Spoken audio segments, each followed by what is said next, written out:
Praise the Lord. கர்த்தருடைய பரிசுத்த நாமத்துக்கு மகிமை உண்டாவதாக. இன்றைய நாள் பொழுதிலே உங்கள் அனைவரும் சந்திப்பதில் நான் மிகவும் மகிழ்ச்சி கொள்கிறேன். கர்த்தர் உங்களை ஆசீர்வதித்து உங்களை காக்க கடவர். எனக்கு அருமையானவர்களே, இன்றைய நாளுக்கான வேத வாக்கியம் யோபுவின் புஸ்தகம் 8ஆம் அதிகாரம் 7ஆம் வசனம். உம்முடைய துவக்கம் அற்பமாயிருந்தாலும் உம்முடைய முடிவு சம்பூரணமாயிருக்கும்.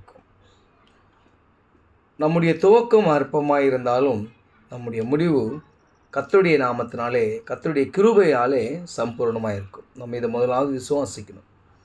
எனக்கு அருமையானவர்களே, நாம் ஒரு சில விஷயங்களை ஆரம்பிக்கும்போது இது எப்படி அப்படின்னு சொல்லி யோசித்திருப்போம், செட் ஆகுமா என்ன ஏதுன்னு சொல்லிட்டு.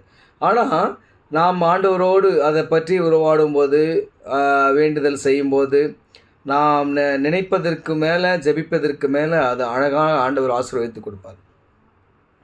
அதுதான் எப்போவுமே நாம் எந்த ஒரு சந்தேகப்படாமல், எந்த ஒரு இது நடக்குமா நடக்காதா என்ற அவ்விசுவாசத்தோடு இல்லாமல், விசுவாசத்தோடு நாம் கர்த்தரை நோக்கி பார்க்கும்போது, கர்த்தர் நம்முடைய துவக்கத்தை என்ன பண்ணுறாரா, முடிவு பரியத்திலே சம்பூர்ணமாய் மாற்றுறாராம். துவக்கம் அற்பமாக இருந்தாலும் முடிவு அவ்வளோ சம்பூர்ணமாக இருக்குமா. எனக்கு அருமையானவர்களே, நாம் இப்போ நம்ம நிறைய பேர் பிஸ்னஸ் செய்ய ஏதாவது நீங்கள் யோசிச்சிருக்கலாம். வீட்டில் ஏதாவது ஒரு பிஸ்னஸ் செய்யலாம், வீட்டில் இருக்கிறோம், ஏதாவது வருமானம் இது பண்ணணும், நம்ம வீட்டோட கஷ்டத்துக்காக நீங்கள் யோசித்திருக்கலாம். ஜெபம் பண்ணுங்க.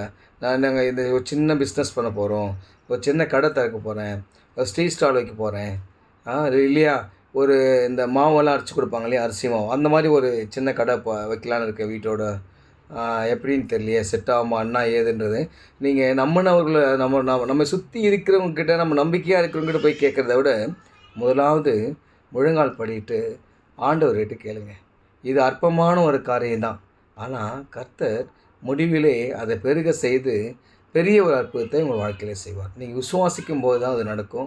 விசுவாசித்து அவருடைய சமூகத்தில் நீங்கள் ஒப்புரவாகி நம்ம என்ன செய்கிறன்றதை எல்லாவற்றையும் அவர்கிட்ட நம்ம சொல்லி, அவர் நமக்கு என்ன பண்ணுவார், ஒரு ஒரு உற்சாகத்தை கொடுப்பார், ஒரு கான்ஃபிடென்ட் வரும் நம்மளுக்கு. ஜெபம் பண்ணி முடித்தோன்னே ஓகே இது ஓகே நம்மளுக்கு தருவார் கர்த்தர். அதுக்கான அனுகூலமான வழிகளை கர்த்தர் திறந்து விடுவார்.